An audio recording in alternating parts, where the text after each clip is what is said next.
Hello everyone and welcome back to the Miser's Guide to Evony. In this video we are going to be talking about Keep 17, all the things you need to know in terms of required buildings and required resources, the unlocks that you get for buildings and features. We're going to be thinking ahead to future keep levels, and I'll provide some general commentary as we go, just about things that you might find useful at this stage. Building requirements for Keep 17 include walls 16. We always need to get that walls up, and the mine has to also, at least one mine has to be up to 16 in order to build your Keep 17. In terms of resource requirements, we have 3 million food and between 3 and 3.5 million of the other resources for the Keep alone. If you take into consideration the wall 16 and the mine 16 and you add that all together, well, now we're looking at about 5 million food and I think just short of 5.5 of the other resources each. So it is adding up. Now it's taking a significant chunk to get those bigger buildings worked out. Unlocked buildings that we have for this stage, we don't have a whole lot. It's not been a whole lot since Keep 11, nothing really significant. In terms of features, we now unlock the boss monster kill daily activity. And that just means that it's just one extra way that you can complete some of the daily activity that you need to do to get some extra rewards and some fragments for your generals. And you know, the nice thing about the boss monster kill is when you're sending just like one troop, one cavalry, or one ground unit with a general to your boss rallies in your alliance, you're fulfilling that requirement. And you're also fulfilling the monster kill one. The boss monsters count as monsters too. So you're doubling up there. And it's a really easy one to complete throughout the day if you're joining boss rallies. Thinking ahead to future keeps, we still have that military technology requirement that has been bothering us for a while.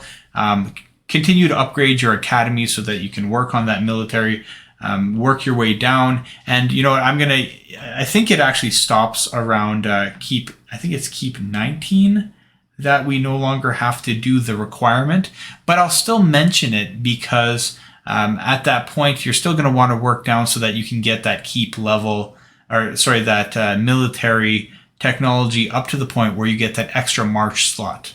And that happens somewhere around the mid-20s. So Embassy 18 is required for Keep 19. You have Sawmill 20 that's required for Keep 21. And you have Barracks 22 that is required for walls. Why did I say walls? Barracks 22 is required for Keep 23. I'm going to have to correct that in future ones. Okay, recommendations and general commentary. You want to be wrapping up the military prerequisite now. If you have been lagging behind, make sure that you do work on that a bit because the important one is coming up pretty soon. And when you have wrapped up all those prerequisites and you've got the minimum requirements to move forward, but you're stopped because of your academy level, then work on your advancement with the construction and the research in the advancement tab. Remember that things are going to start to get really expensive in a couple keep levels, so save up speeds in preparation for those builds. Don't waste them unnecessarily by building unnecessary buildings. You already know what's coming up because I'm telling you with the thinking ahead section. So don't just waste it on other things that we don't need to worry about yet. You're going to want to focus on what's important. Aim to have construction helm and research helm at 4 minimum by this point, and that talking about patrolling. So if you don't have your helms for the research and construction at 4, get patrolling. Get to those walls and do a lot of patrolling with your excess gems and your excess gold that you're not spending because you don't need a bubble. Get those helms ready because they're really going to have a big effect on some of the bigger builds and research that you have coming up. Thank you again to all the subscribers and people that are liking videos and the channel members especially. Your feedback and your support is very helpful. If you do want to become a channel member, then click the join button, check out the perks, and see what you can get just as a thank you for supporting the channel. All right, I will see you in the next video.